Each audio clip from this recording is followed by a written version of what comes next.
Welcome to Scary Stories, the channel that tells you scary stories.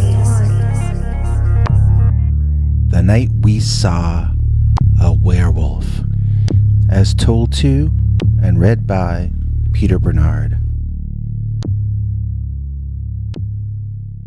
You know, it's 41 years this year since this story happened. I'm 54 years old now. I was 13 then. My 3 friends with me were all from my classes at school. I assume they were all 13 as well, although I've lost touch with all of them in the years since. When I remember it, I can see it in my mind like it just happened a few minutes ago. It wasn't a dogman, and we hadn't heard of dogman back then in the late 70s. This was a werewolf, as in a guy who changed into a monster. We know he was a guy because he was wearing a white shirt and dress slacks like our principal had been wearing that day at school. In fact, he looked an awful lot like our principal.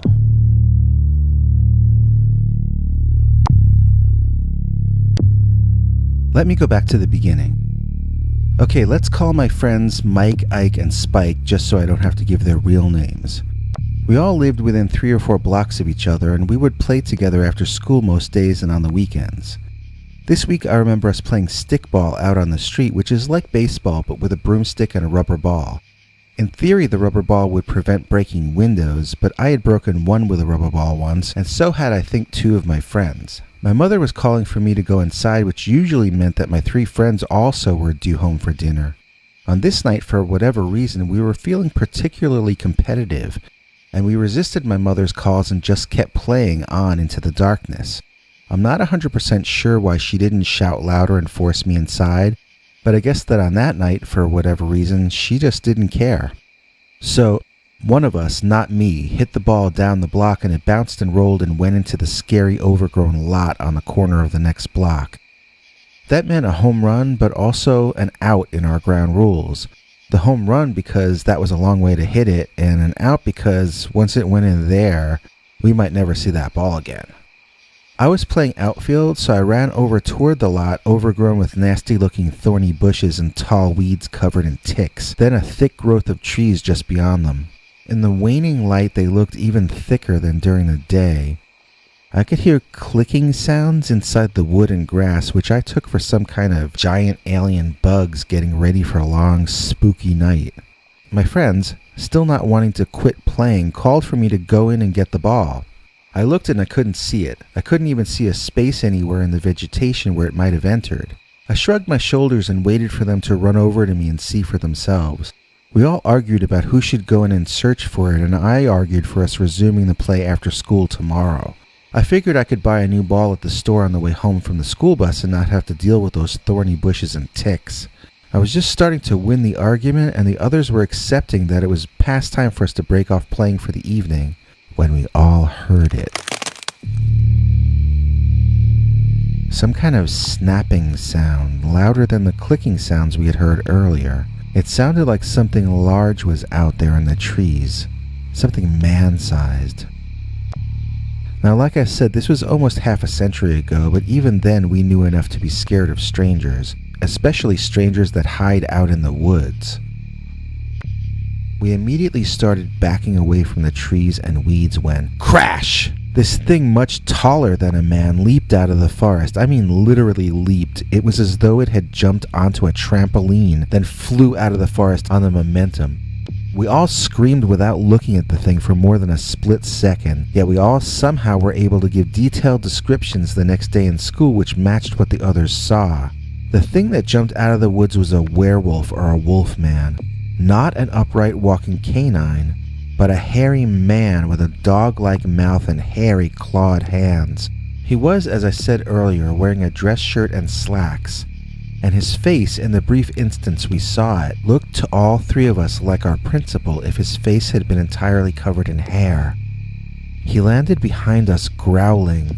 When I turned around to see if he was chasing us, instead I saw that he was running around in circles as though he were trying to act scary without actually doing anything scary. I know he freaked me out. He looked insane, flailing about like that. He was certainly much taller than our principal, who was a tall man to start with. We all ran to our respective homes. I could hardly breathe when I got home, and once I caught my breath, I started crying and feeling sorry for myself. My mother didn't have much patience for that. I could have limped home with a broken leg, and she would have criticized me for not keeping a stiff upper lip. Mom wasn't British, but she liked to watch old movies on TV about British people, so she thought I should keep a stiff upper lip. That sounded like it meant I shouldn't sneeze, but somehow it meant I shouldn't cry. So I told my mother that I saw my principal and he ran out of the bushes and tried to kill me and my friends. She actually looked concerned for a few seconds and asked if I was telling the truth. I was so excited to be taken seriously, I foolishly told her that our principal was a wolfman and I was afraid to go to school anymore. That made her roll her eyes, and I guess she thought I was just faking all this to get out of going to school. The next morning when I didn't want to get on the school bus, she made a barking noise and bit me on the butt with her dog puppet.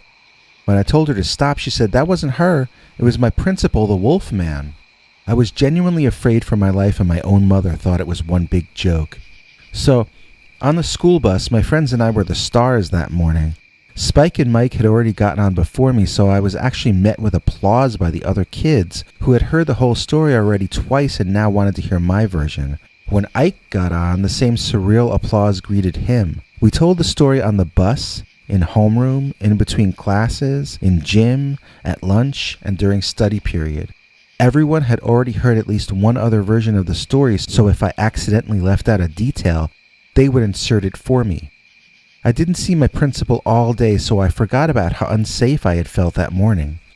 It was fun to be the center of attention for a change. I had never really been an outcast. I had just sort of been one of the kids. Now even the popular kids wanted to know me. It was easier and easier to feel brave about it during the daylight. On the bus going home, this big dorky kid who almost never said anything interrupted us shyly and said he had seen the principal in the form of a werewolf himself. At first everyone laughed at him and said he was lying to get attention, but he stood his ground and insisted it was true. Someone asked him why he never talked about it before if he saw this before me and my friends did, and he said he was alone when he saw it and he didn't think anyone would believe him. I asked him to take us to where it happened, and we got off the bus stop at his stop, which was one before mine. My friends were with us, and I guess about 3 more kids from the bus who were curious about all this and wanted to see with their own eyes. This was the 1970s, so the option was either run home to watch Lone Ranger reruns or tag along to see the spot where our school principal supposedly manifested as a wolf man, like from Dark Shadows. Which would you choose? When we got near the spot, I realized it was the woods that connected to where we saw the creature, and I started to wonder if the quiet kid might be telling the truth after all. Okay, imagine a large rectangle of land, right? Let's call the 4 streets that surround it North Street on the north, East Street on the east, then West Street and South Street, right? Okay, most of the edges of the property have small houses built on it, but there is a wild, unkempt jungle of a forest that runs diagonally through the rectangle. The thick trees and vegetation cut from the corner of South Street and West Street where we saw the monster to North Street and East Street, and that is where this big quiet kid claimed he saw what he saw. When we reached the spot, he got a strange glazed expression on his face, and I swear the sky darkened and we could hear thunder way off in the distance, just like in the movies. I got shivers running through me, and I think the other guys did too, because we all shut up and let this big kid tell his version of events uninterrupted. He said he was out playing by himself, so it was believable to start off with. He was just strolling along and daydreaming when he heard a strange animal sound from the woods and he froze. Then he heard branches snapping and something approaching quickly, and then the werewolf burst out of the woods. That was just how we had seen him emerge as well. Did he just copy that idea from our story, or does that detail actually help prove that he was telling the truth? He said the wolfman had on maroon dress slacks and a purple and maroon polka dot dress shirt, which our principal had worn to school that day. We all gasped because that was quite a memorable outfit.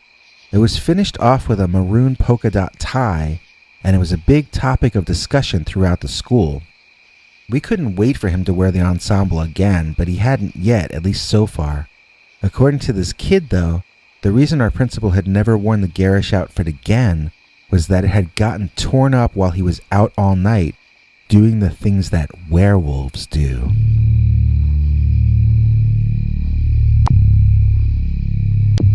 I couldn't really tell if the kid was making up his story for attention or telling the truth. If we say his story was real, then this werewolf liked to hang out in those woods, in his dress slacks. Why? Our principal didn't even live around here, did he? We realized we didn't know where our principal lived. In more modern cases of Dogman sightings, realizing that two sightings occurred on opposite sides of the same patch of woods would be a welcome bit of information. It would make everything seem as though the facts were falling into place and making more sense. But if the monster in question comes out of those woods in office clothes, then those same facts really sort of make everything even more alarmingly confusing than they had been before.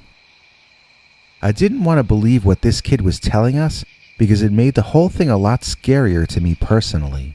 How the hell did a wolf man that looked and dressed like our principal keep literally jumping out of the woods down the corner from me when my principal did not live on that block? Spike's mother worked at the school in the principal's office, and he said he'd find a way to get the info from his mom of at least the general neighborhood where our principal lived for us. I wasn't really looking forward to finding out, since whatever the answer was, it was only going to make the story more confusing, stranger, and more inexplicably frightening. I had nightmares starting around then about a hole in the ground that would open up, a hole in the middle of that forest. It was like a living hole in the ground, and it was very hot and smelled terrible. Monsters would come up out of it and do horrible things that would make me wake up, trying to scream, but unable to. A couple of weeks before the end of school, the English teacher in the class that Mike and I took just didn't show up and was replaced with some man. We had really liked that teacher, and it was strange that we were given absolutely no explanation about her leaving, as we usually were when a teacher split the scene. Immediately after class, Mike told me his theory that our English teacher had gone on a date with the principal, and that he had bitten her, and that now she was a werewolf too.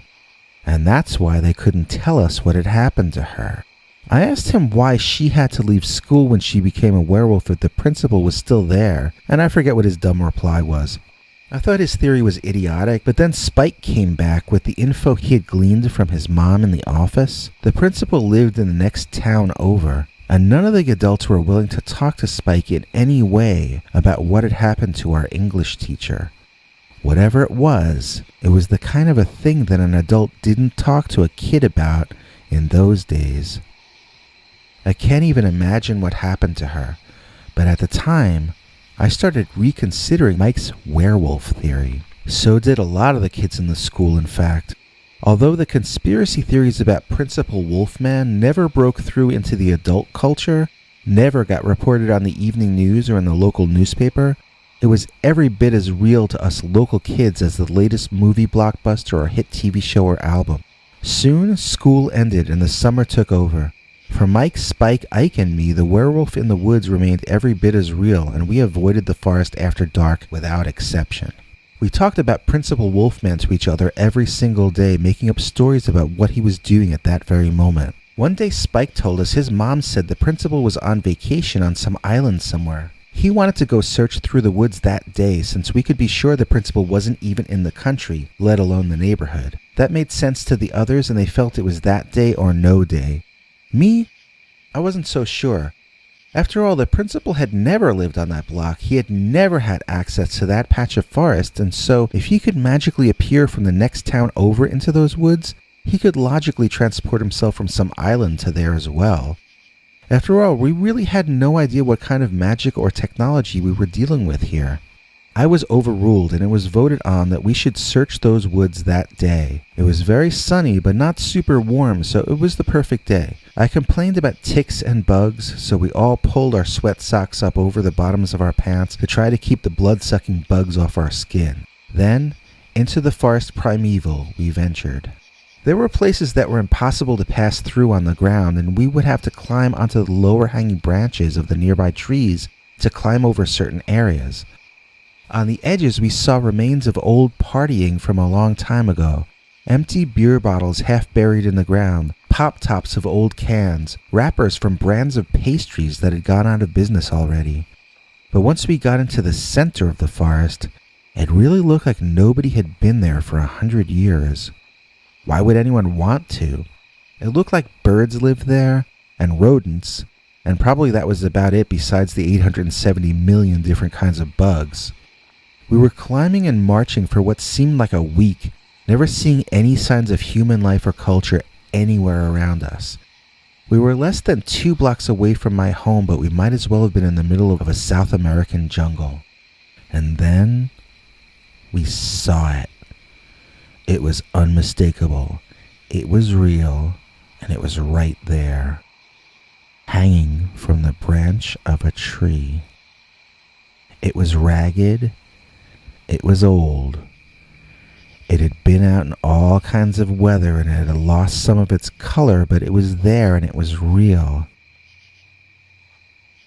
It was a maroon polka dot tie. When school resumed, we all wanted to tell our story about our expedition to the deepest parts of the jungle and what information we had discovered there. We figured we had the scoop of the century, but to our surprise, nobody wanted to listen to our story. Somehow, for some reason, the hip kids on the top of the food chain had decided over the summer that the werewolf had nothing to do with our principal. It wasn't based on any evidence at all, when our story was based on evidence. It had just been heard from a friend of some of the most popular kids that the werewolf was found dead a few towns over and that it was some janitor or something. The story was hushed up for the sake of the janitor's family, but the werewolf problem was over. The adults had taken care of it. When we would try to tell our true story, we were hushed up and shut up, and we found people avoided us until we gave up and just stopped telling our side of it. We were all back to just being normal kids, with the only other option being weirdos who got excluded completely. Our 15 minutes of local fame were over, and it was just so unfair. I grew up and I got out of there, but that principal continued to run that school for another 8 or 9 years after I left. I think he's still alive, and that's the main reason I'm keeping this story anonymous. I don't care what the cool kids think. I think that our principal was somehow changing into a werewolf and teleporting into the forest down the block from where I grew up. And if you think that makes me crazy, then you explain the polka dot tie. Because I can't. The Blind Dogman, as told to and read by Peter Bernard. There was a dogman that roamed around my childhood home who was blind. I know this for a fact and can prove it to you with my story. The nature of how I discovered this proved to me that he was a dogman who had been so used to living in that area that going blind hardly even seemed to serve as a disadvantage to him. We had never heard him and had no idea that such a creature even existed, let alone was walking so close to our house on such a frequent basis. This thing likely would have stayed hidden forever and never noticed by anyone if my uncle hadn't given us a bunch of wiffle balls and wiffle bats as presents one Easter. We had a backyard that ended on one side with a wall of trees. The wall was curved, though, like the outfield of a baseball stadium. This was the early 90s, and I think Field of Dreams had just come out because my uncle always compared that curved wall of trees with the curved wall of corn that the ghosts of the ball players walked out of in that movie. He said it would be a crime not to play ball of some sort there. I was afraid to because I was scared of ghosts. Still would be to this day, I imagine, if I ever saw one. Our uncle played with us the first time, and we had fun, plus no ghosts walked out of the tree line and said boo, so wiffle ball became another thing that we would sometimes play out there, especially if we had 3 or 4 or more friends over and we could make up sides and play a little game. So, one day that summer we were playing wiffle ball and I was in the outfield. I think we had 2 people on each side that day, so there was the pitcher and the outfield. If either of us caught the ball on the fly or on one bounce, it was out. If it got past the pitcher on the ground, it was a single. If it got past the outfielder, it was a double, and over the outfielder's head was a home run. We had some way of hitting a triple. I think if you hit this one big rock in the outfield, it was a triple. Anyway, on that day, I was the outfield, and someone hit a ball that got past me and went into the woods. I ran in after it, and boy, it was dark under the canopy of trees. It was an extremely bright day out, so to suddenly be thrust into such darkness meant I had to stop and wait a while for my eyes to adjust to the vastly different light. While I was doing so, I heard someone or something approaching me through the forest. I ducked down as quietly as I could, wanting to see whatever or whoever this was before they saw me. My eyes were still adjusting when I saw the most surprising thing I had ever seen or have ever seen even to this very day. I looked up and saw a dog's head. I was squatting down and I looked up to see a dog's head. I felt sick to my stomach. That made no sense at all. A dog couldn't be that tall. Then the dog took a step forward, and I could see that it was standing on its hind legs. I want to say it stood like a man, but it really didn't. It stood like a dog that stood on its hind legs. I don't know what else to compare it to because it really was its own individual thing. The dog's eyes were shut, and I heard it sort of whimper. It was sniffing in the air, and I was wondering if it had smelled me out. I got ready to run out of there when the dog quickly bent down and savagely thrust its immense head into the bush directly next to mine. Its head was right next to my body, and it had to be 2 feet tall on its own. It withdrew its head, and it looked like it had snagged a rabbit or something. I didn't stick around long enough to figure out the details, but that dog never opened its eyes the entire time I saw it. I ran back to my friends, then ran right past them and into the house where I proceeded to take a shower and change into clean pants, if you know what I mean. I did tell my friends about what happened, but I didn't want to tell my parents. I wasn't afraid that they would disbelieve me or make fun of me. I was more concerned that they would believe me and make us stop playing there. Or worse, I thought they would do something to hurt or drive off or even kill the poor old blind Dogman. Yes, I know, I had nearly got bitten in two by the giant monster, but somehow I also identified with him as well. The more I thought about the beast, the more respect I had for him. He obviously had been living in these parts since before my family moved here, and so these woods were more his than ours. If this were not so, he would not appear so comfortable here even though he could no longer see. He must have the area memorized. And his ability to move so quietly as to remain unnoticed and unobserved by the humans around here, even while it was visually impaired, really earned a lot of respect from me. The blind Dogman reminded me a lot of myself. We both spent a lot of time trying to avoid adult humans. My mother used to make this stuff called pork butt. I think now they call it pork shoulder, which is almost as gross a name. I never wanted to eat that stuff, and so I would ask if I could go eat by myself out back. Then I'd bring my plate out and dump the pork butt out where I'd seen the blind Dogman on that day. I don't know what ate it, but it was always gone by the next day. Could have been almost anything, but I'd like to imagine it was the blind Dogman eating it. I only saw the creature one more time, but it was just as surprising as the first time I saw it. This was nearly 10 years later, sometime after 9/11 had happened. The blind Dogman was the furthest thing from my mind as I was over at my parents' house to help them move to an apartment in the city. We lost my brother on 9/11, and my parents wanted to spend their remaining days closer to me. It was a very emotional time, and we were going through my brother's stuff, deciding what to do with each item. By evening time, I took a lot of trash out to the curb, then felt a deep need to cry. I didn't want the neighbors to see, or my parents either, so I walked into the backyard and kept on going into the trees where I allowed myself to weep openly. I sort of fell to my knees and just cried and cried until I got it all out of my system and started wiping my eyes and getting ready to return to the real world.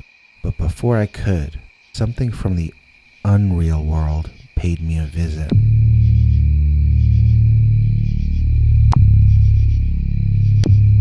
When I wiped my eyes, I saw it. There in the trees, facing my direction and looking confused, with its head turned to the side, was the blind Dogman. I gasped and I stood up immediately. It looked much older and somewhat feeble, but it still had 1.5 feet on me in height, and it still had fangs and claws. Even when I stood up fully, I felt dwarfed by the immense animal. It made a funny huffing kind of sound, like it breathed out hard. Then it just turned and slowly, apparently painfully, it walked off into the woods away from me. It seemed almost disappointed in me, but I imagined that it was in actuality its reaction to the pain of old age and had little to do with me at all. I have very little doubt that this blind dogman left us years ago, and in retrospect, I feel very blessed and honored to have gotten to witness him that one last time. In the moment, though, I was terrified and probably more in shock than the first time I had seen him. I guess impossible things are a little easier for a kid to accept than for an adult. I went through a bit of a dark period after that. The stress of that sighting added to my family tragedy was too much for me right then. But given the time to assimilate what happened, I wouldn't trade either of my Dogman sightings for anything in the world. I got to glimpse a reality that most humans will never even know is real. I got to know what others can only guess at. I got to witness and I got to see an actual blind dogman. And I know this is a real species of physical animal and not a figment of someone's imagination. Thank you, blind dogman. I hope you're in a better place now. I felt sorry for myself because I had no doorman, but then I met a man who had no scary stories, psychic Bigfoot versus savage Bigfoot paraphernalia. Did you know you could be wearing a psychic Bigfoot versus savage Bigfoot t-shirt right now? They come in white, black colors, long sleeve, short sleeve, little baby red sleeve, wife beater size, pregnant wife size. Plus, you can own a scary stories, psychic Bigfoot versus savage Bigfoot hat, hoodie, journal, postcards, wall decals. All this can be yours right now by going to cafepress.com/scarystoriesnyc. Link is in the description. And now, get ready for an all new, completely uncensored, slightly bloody, and absolutely terrifying new Dogman story. Oh wait, YouTube won't allow me to tell you stories like that on this channel. If you want to hear that, you're going to have to go to peterbernard.com and sign up for our paid subscribers club. You can choose any price you can afford for a 1-month subscription, and then every weekend we tell you a story YouTube would never allow us to tell you on this channel.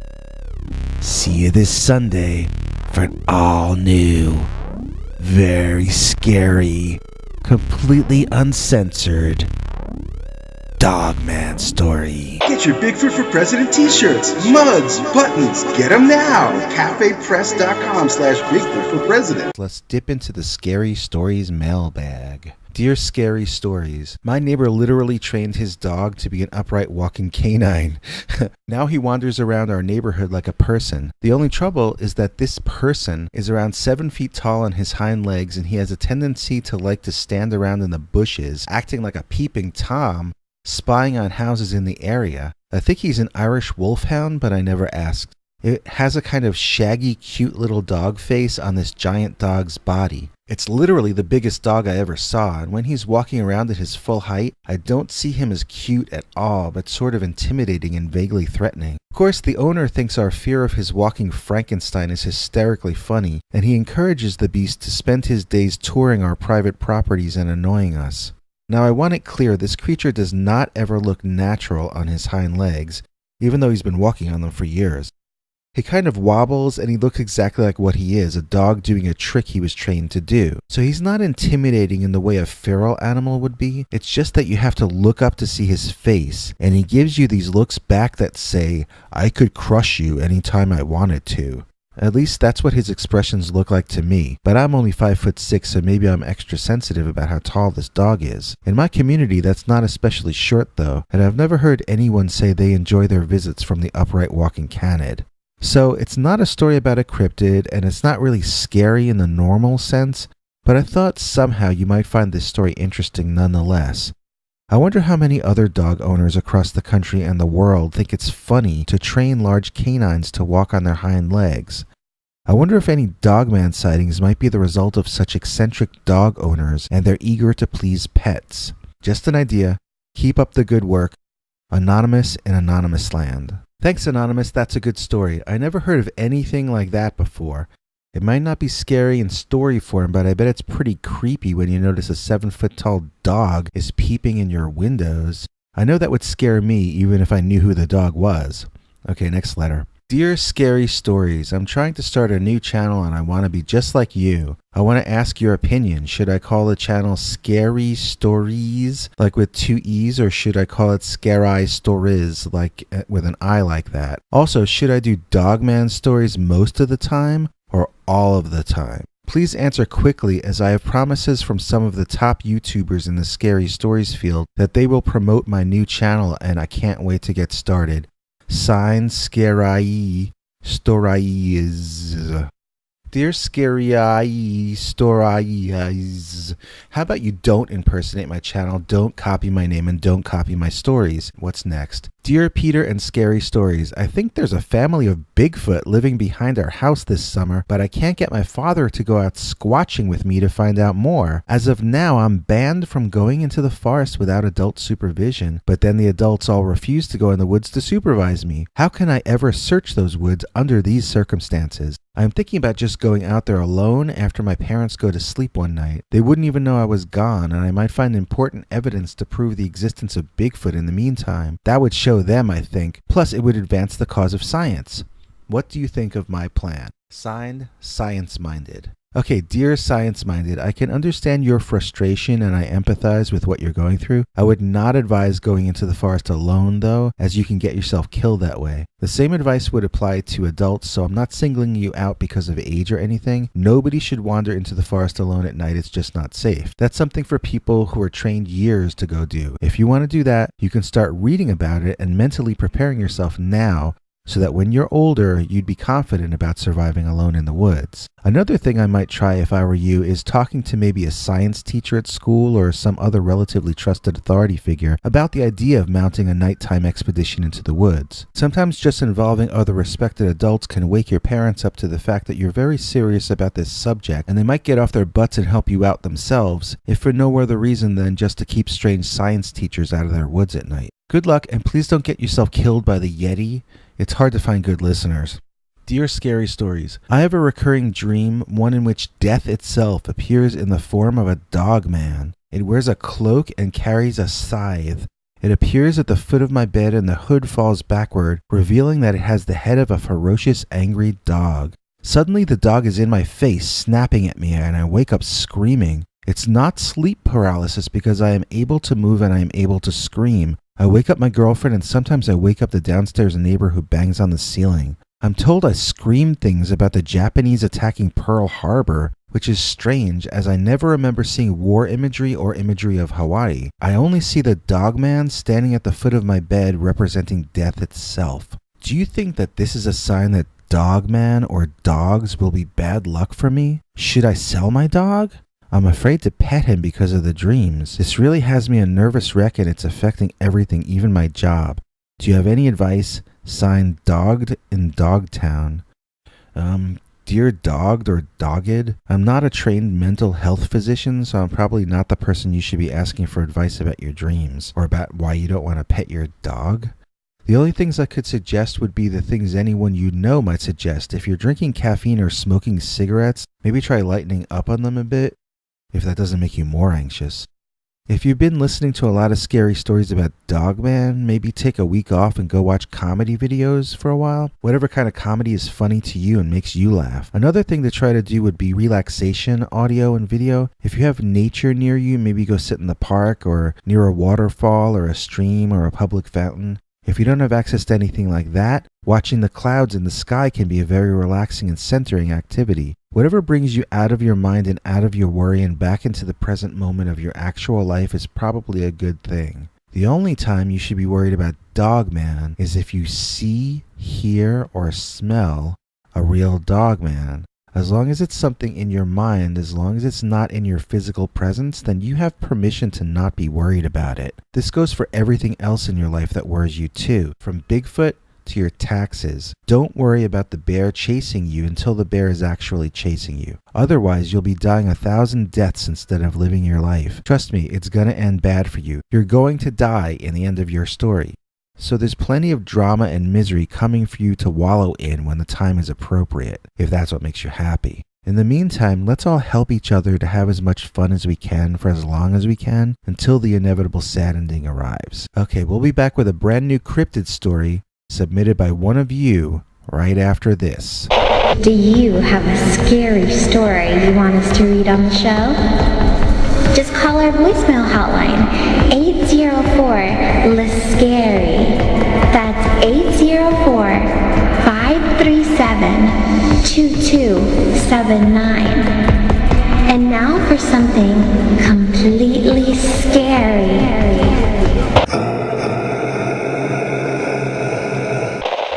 Check out the audio podcast version of Scary Stories NYC, now available on iTunes, Stitcher, Google Play, and other popular podcatchers. I saw a dog change into a man, as told to and read by Peter Bernard. Dear Scary Stories, you're not going to believe what I'm going to tell you, but it was the most terrifying thing that has ever happened to me, or I guess I should say it was the scariest thing I ever saw, since nothing really actually happened to me when I think about it. There's a path through the woods that cuts across the back of my town near the train station to the block behind my parents' house. Sometimes I tell them I'm catching one train when I'm actually catching an earlier one. Then I can go sit in the woods and daydream a while before going home, and they never know the difference. They think I'm in the city still, and if they call me, I just say I was at a range in an elevator or something. You gotta fight for any privacy you can when you live with your parents, but I'm going away to school in the fall, so I really just want to keep the peace until then. So I find ways to sneak out. Anyway, just yesterday, I took the train home and I wandered down the dirt path in the woods. Then I wandered off the path to my favorite rock that I like to sit on. I was enjoying the afternoon, daydreaming to my heart's content. I can get very quiet when I'm sitting in that location. It feels like a recharging station or a power spot or something. I'm not sure I actually believe in any of that new age stuff. I'm just saying I usually leave that spot feeling more charged up than when I got there. So I was sitting and recharging, and a bird landed a foot from my left boot, fussing around with something on the ground that I couldn't see. I was so quiet and still that none of the animals were even regarding me as a human any longer. I had become part of the landscape to them. It was in this atmosphere that I observed a large dog off in the distance. I guess normally a dog as large as that one might have set off alarm bells inside me, but I was so zen that day, so relaxed and in tune with my surroundings, that I just noticed the dog and placed no value judgments on his presence. The dog came closer to my area but still hadn't seemed to notice me. It sat for a while, enjoying the day as I was. Then, the strangest and scariest thing I ever saw happened. The dog started doing this odd herky-jerky movement. It reminded me of a cat that's about to toss a hairball. But this also involved right to left jerking around, not just forward and backward. This looked like the dog was having a seizure, and I stood up not sure what I should do. Should I be running over there to help the creature? But what would I do if I got there? I wasn't even sure what I was witnessing, so how could I be of assistance? I stood in amazement, taking a step forward, thinking better of it, taking 2 steps back, then repeating the dance from the beginning. Gradually, I witnessed an odd transformation take place. There, right in front of my astonished eyes, this creature's body rearranged itself. It went from a basic dog shape to a basic man shape. It was still furry. It still had a dog head, but now it stood on its hind legs and its posture was more human-like. It was just as large as before, but the shape of it had changed. It was no longer a dog, but a man-dog. It reared back and howled loudly.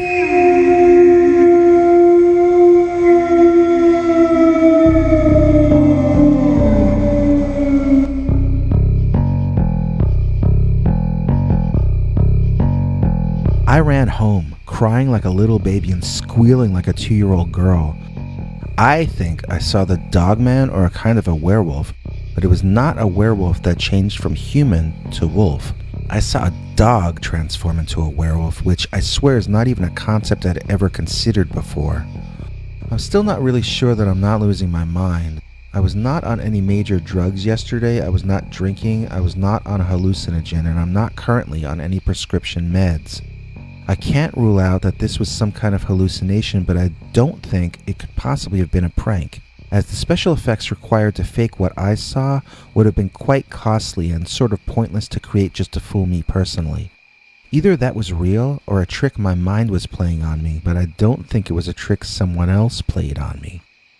Thinking that either a monster haunts the woods near my parents' house or that I'm going completely insane is not pleasant. Neither of those are very happy choices. I don't want either of those things to be true. I guess I'm writing this to you hoping that some of your listeners will have some info for me, but what info could they have? They didn't see what I saw, they can't know if I'm crazy or sane. I'm not sure what to do, but I think I'll take the longer and better lit, less private route home, for a while at least, until I get over the nerves this situation has brought on. I haven't talked to my parents about this. I mentioned it to one friend who thought I was joking. I said, yeah, it's a joke, and I dropped it. I'm thinking that I should see some kind of therapist, but I'm not sure I could afford it, and I don't want my parents paying for it or even learning about it.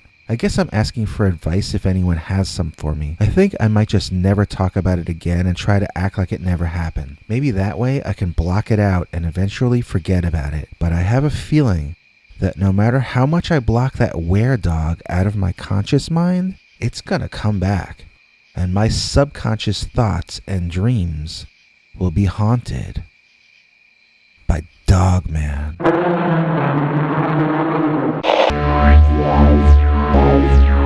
Bigfoot Attacked My Tiny House. Scary Stories by Peter Bernard, Volume 1.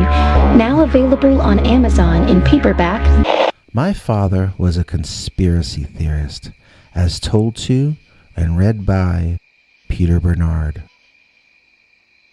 My father was a conspiracy theorist. He had theories about Bigfoot. He had theories about Dogman. He had theories about the men in black, the government, the secret government, the corporate oligarchy, the military-industrial complex, the Illuminati, the sheeple, etc., etc., etc.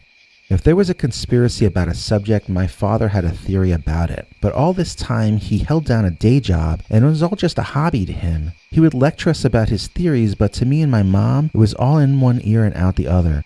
We never really took any of that stuff very seriously. So then one day, Dad announced he was going to spend his vacation time alone in the forest writing his great new conspiracy book, which was about real werewolves.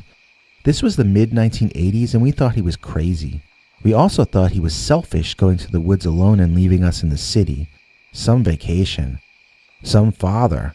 We swelter in the city, he spends the summer in the forest writing about the wolf man.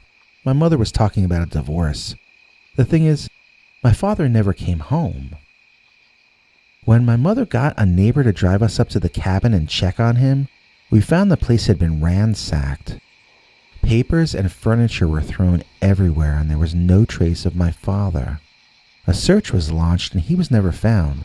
Since my mother and I never really paid attention to my father's work, we had no idea what papers might have been missing or anything else for that matter. My mother accepted the theory that it must have been drug-crazed teenagers, but I was convinced it must have something to do with the book my dad was up there to write. But who would be upset about someone writing a book about werewolves? Upset enough to kidnap or kill a man about it?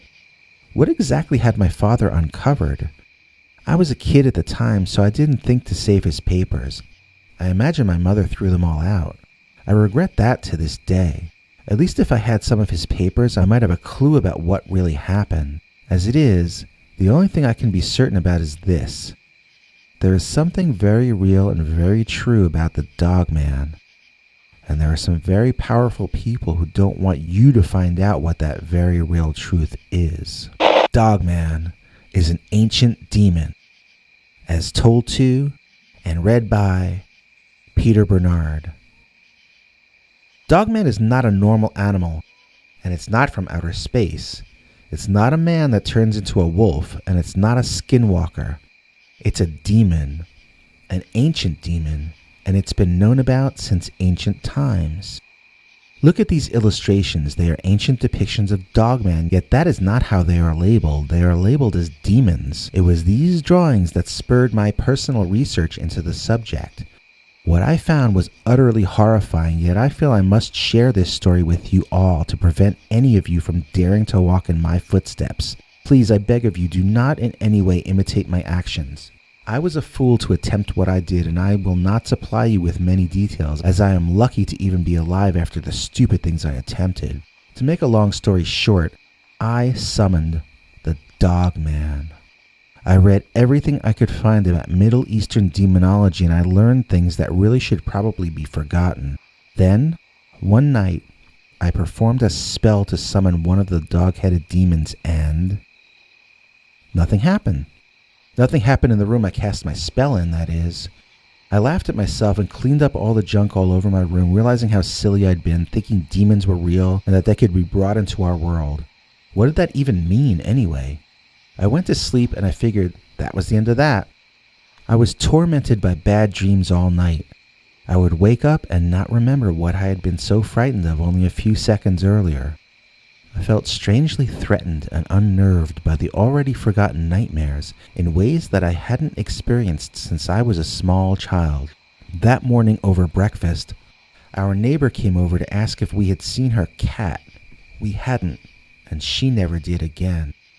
I felt bad about it, but didn't think too hard on it at the time. We promised her we'd keep our eye out for her cat, and again, I figured that was the end of that.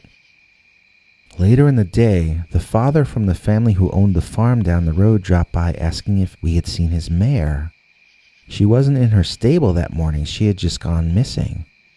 This really upset me, and I sensed that somehow there was a connection between the two missing animals. Something nagged at me from the inside, but I hadn't really made the mental connection yet. I knew the horse was gone and wouldn't return, but I wasn't sure how I knew.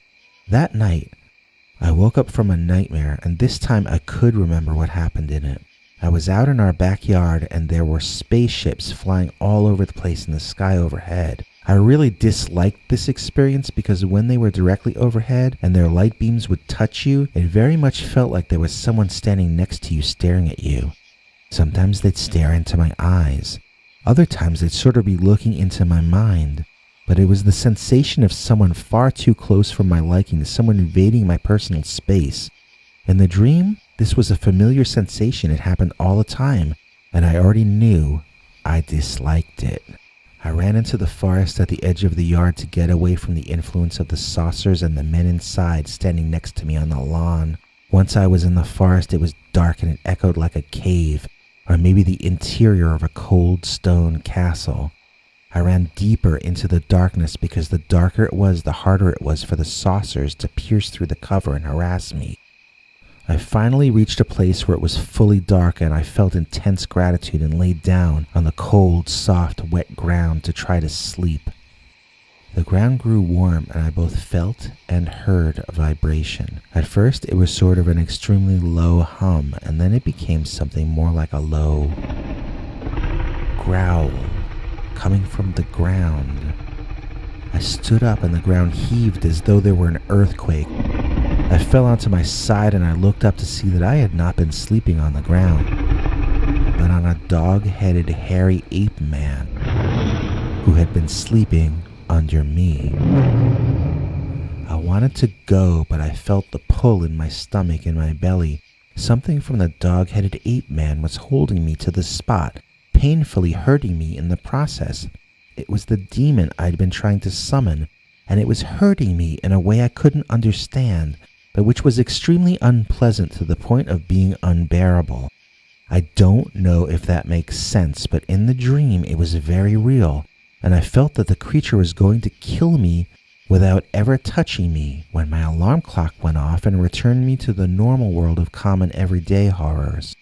That morning, 2 officers stopped by the house and talked to my mother for a while before driving off. When I asked her what they had wanted, she said they wanted to know if we had seen a teenage girl who had gone missing from the town on the other side of the forest.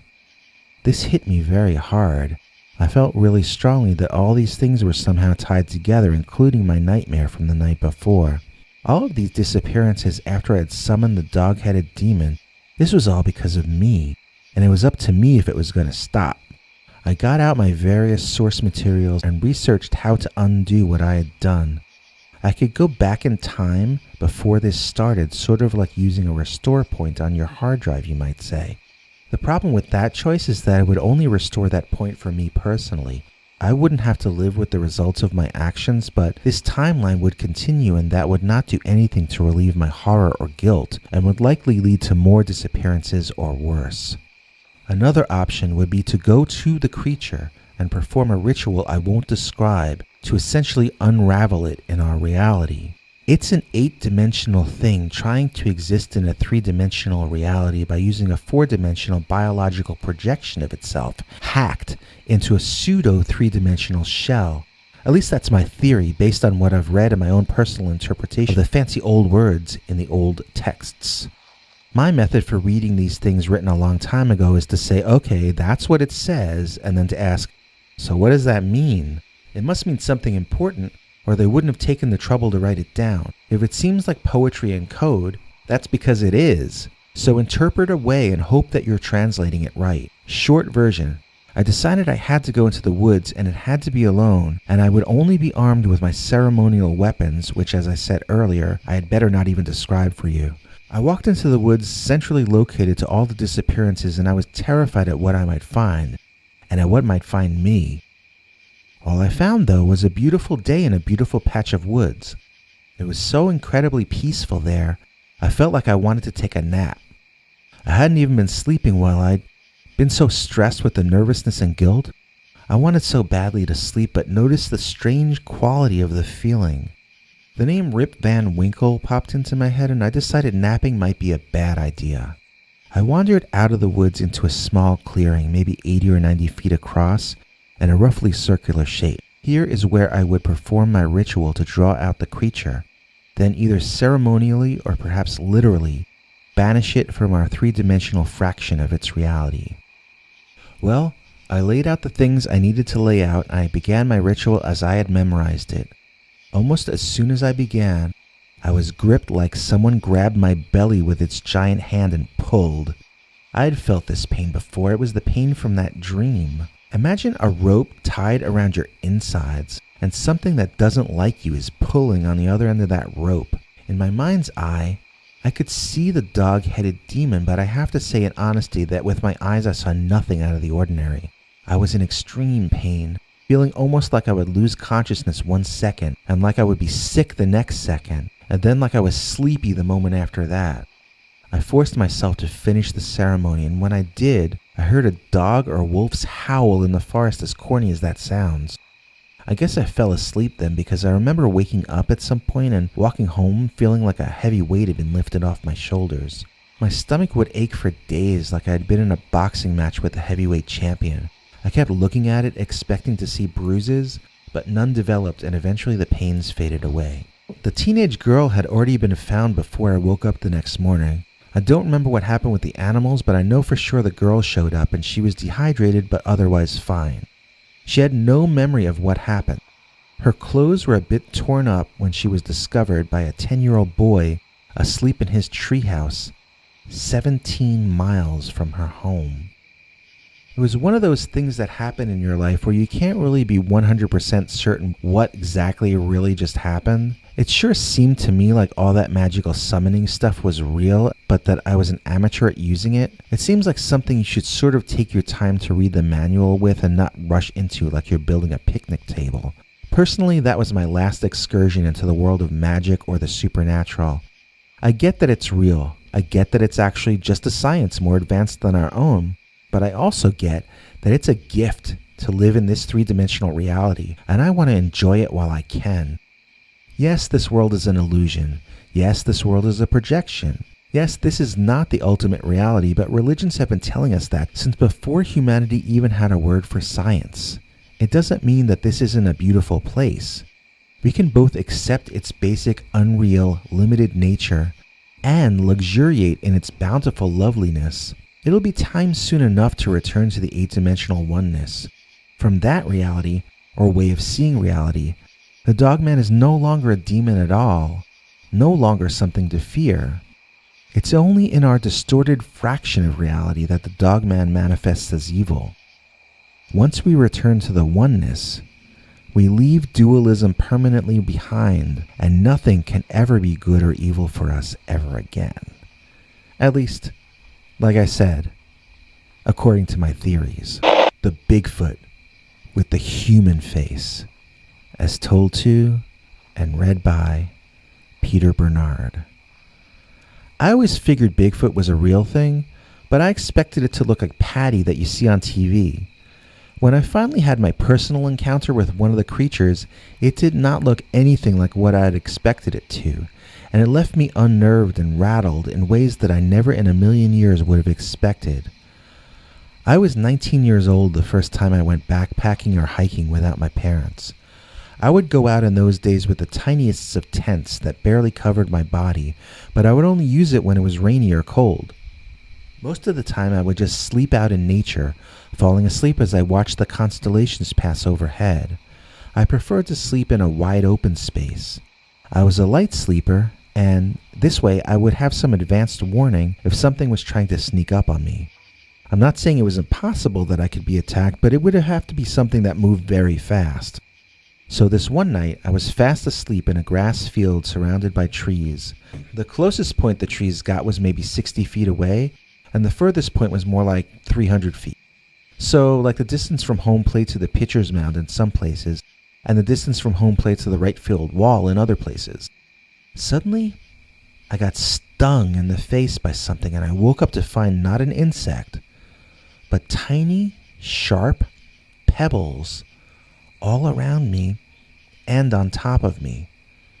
As I stared, confused, trying to make sense of what I was looking at, I saw another sharp pebble bounce on the ground near me. Turning around and tracing the pebble back to what must have been its origin point, I gasped when I saw what appeared to be the silhouette of a very, very tall man standing just within the tree line. My thoughts did not immediately turn to Sasquatch. My thoughts at the moment were more along the lines of, oh my God, this immense man is going to stone me to death. It was too dark for me to go anywhere, and the only place to go would be back into the forest, where I was sure the enormous man would have an even greater advantage over me. So I sort of did the camping equivalent of pulling the covers up over my head. I put up my tiny tent, and I crawled inside to try to sleep. Of course, I didn't sleep. I just laid there as the pebbles continued landing right until the daylight broke. Sometimes they would bounce next to the tent. Sometimes they would bounce on top of the tent. I could hear the dueling banjos from Deliverance playing in my head all night as I prayed like I have never prayed before or since. I promised God so many things if he let me live through that night that St. Peter is going to have to remind me of them after I leave this realm because I can't even remember them all. When it seemed light and I hadn't heard a pebble for a while, I packed up and split out of there the way I had come in as quickly as I could. All of my appetite and curiosity to find out what lay beyond the forest was now satiated. I had had enough of natural mysteries for the time being, and I just wanted to go home, sit in air conditioning, and watch Gilligan's Island for a while until I felt normal again. Sometimes narrowly avoiding something terrible can be almost as traumatic as if the bad thing had actually happened. I entered the woods, heading for home, a grateful feeling in my heart and a light step to my gate. Everything was going to be all right. And then, suddenly, it wasn't. The ground shook behind me, literally bouncing me off the ground. I nearly fell as I turned around, and I could smell it before I could see it. In fact, I don't even know if I actually saw it that first time. I think maybe I just saw its shadow jumping out of the tree, landing behind me, completely covering me, and I felt the fur of its belly tickling the back of my neck. I heard it roar so loudly that it made me feel like I had an earache. I ran and ran through that forest like a lunatic. My backpack got stuck on a tree. I just left it there and kept running. I ran until I couldn't run anymore, and then I collapsed to the ground face first, and I wept, gasping for air between the sobs. If that giant hairy man wanted to kill me, it was going to kill me. I hoped that it would at least be quick, and my mind flashed on the time my cat had caught a mouse. It had been playing with the poor thing for hours and hours before I woke up and put it outside. Now I was the mouse. Who was going to come and remove me from this deadly situation? Nobody. I would try my best to escape, but I was already accepting that it was likely inevitable. When I felt rested enough, I stood to run, still gasping for air. Before I could move, I was grabbed and held by the back of the neck by something. It was one of the worst pains I have ever felt, and there was nothing I could do about it. It felt like a vice had gripped me and was now lifting me off the ground. It felt like the back of my head was going to be torn right off my neck. That's how painful this was. I felt myself being turned around, and then I was face to face, inches away from this really angry, dull-looking man. He flung me like a rag doll into a tree, and I cracked my head against the trunk pretty severely. I didn't pass out. I think my heart was beating too fast to allow unconsciousness. I was the captive of a giant, ugly, stupid, and mean-looking man entirely covered in hair like an ape. But this man was not an ape, and he was not gorilla-like as you see in the famous footage of Bigfoot walking away from the camera. This guy had some hair on his face, but it was a completely human face, with a big, bulbous human nose. It had features that seemed kind of Caucasian, but high cheekbones that reminded me of Native Americans. Not an ape-like face. Not an intelligent-looking face, but not ape-like. He looked angry and stupid, possibly evil, but still human. What would it want from me? And why was it holding me captive? Maybe it only chased me because I ran. Now that it had caught me, sooner or later, it was going to have to do something with me. I really had nobody to blame for this situation but myself. So I spent the entire day there, starving, and wondering if this creature ever ate or what it ate. It never left once to go either hunting or foraging, and it didn't sleep either. It just sat there, doing things that reminded me of bonobo apes. It was most definitely, without a doubt, male, because although it was furry, its fur did not cover everything. Sometimes it would look at me, and other times it would stare off into the trees like it was thinking about its high school reunion or something. That was all it did. It just sat there, scratching itself and eating bugs it found in its fur. At least it hadn't asked me to groom it. Besides grabbing my neck and throwing me into the tree, it made no further attempts to harm me or even to interact with me. Maybe it was because I stopped acting like prey and just sat there like another whatever it was. We hung out like two cavemen, I guess. Maybe it had planned to eat me, but decided I was too much of a bra to treat that way. I can't really tell you because the Bigfoot or whatever that thing was never actually informed me as to what was going through his prehistoric head at the time of these occurrences. I don't remember falling asleep, but I woke up, and the creature was nowhere to be seen. I hiked out as I had intended to the day before and made it to civilization before starving to death. Otherwise, you wouldn't be reading this story now or listening to it or whatever. I hesitate to think about what the heck that thing was that I saw. Are there different kinds of Bigfoot? Was this not Bigfoot at all, but some other kind of proto-human? If so, how many kinds of people besides us are there in this world? If semi-humans like this can exist which are not as developed as we are, could some exist that might parallel our development or even be more advanced than us in some way? Could this man or creature have just been a human with throwback genes living by himself in the forest? Could he be the product of some kind of interbreeding either by scientists or otherwise? I don't have any of the answers. All I've got are more and more questions every time I think about what happened to me. If you have the answers, maybe you can pass some of them along to me. I don't even know for sure. Is what I saw actually what Bigfoot really is? Or did I see something that was neither Bigfoot nor human? Did I see the missing link? The giant possum, as told to and read by Peter Bernard. Dear Scary Stories, this is not a Dogman or a Bigfoot story, but I wanted to pass it along to you anyhow. I live in upstate New York in the Bigfoot area near Whitehall. I've never seen a Bigfoot, but I have seen something possibly even more rare. I saw a large Godzilla-sized possum walking through my own backyard.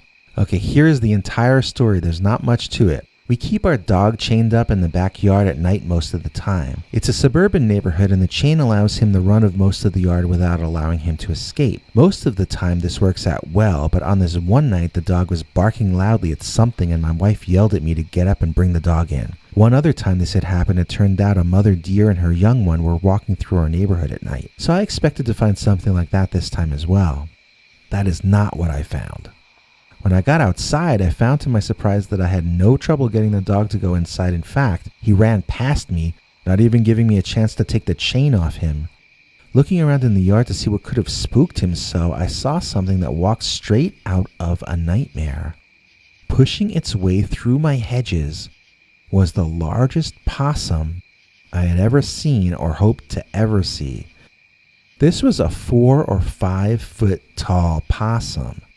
It was fat, too, and it made gurgling and huffing noises as it walked or sort of waddled across my yard. It really was a disgusting fat thing, and I wondered how in God's name it had gotten so fat in the wild. What had it been eating? How had it wandered into our suburban neighborhood? It walked right across my yard, then wheezing and moaning like an old man, it squeezed through a partition in the fence between our properties that should have been too narrow for it, and it was gone. Watching its giant butt squeeze through that tiny space woke me from my reverie, and I ran inside to get my cell phone. Then I ran back outside and tried to get footage of the thing traveling through my neighbor's backyard, but I found that the thing was already gone. I got into my car like a lunatic and drove around the neighborhood in the direction it had to have gone, but I never saw it again. Granted, it was the middle of the night, but I should have seen it again. I drove around for like another 15 or 20 minutes. I've told all my friends about this, so I really hope someone finds this thing. It's so large and seems kind of unhealthy based on the wheezing and huffing and moaning sounds it makes, so how hard to find could it be? I really am hoping some evidence shows up soon to support my story, because as of right now, everyone I know thinks this story is one big belly laugh riot with me as the butt of a very unfunny joke. So, Possumzilla, if you are still alive, please come back to my backyard when I've got my cell phone with me. Thanking you in advance. If you enjoyed this, please click like or consider subscribing. Remember to click the bell icon or you won't get notifications. If you want to listen to Bigfoot's secret uncensored story each Sunday, just go to peterbernard.com and become a paid subscriber. See you tomorrow. Same dog time, same dog channel.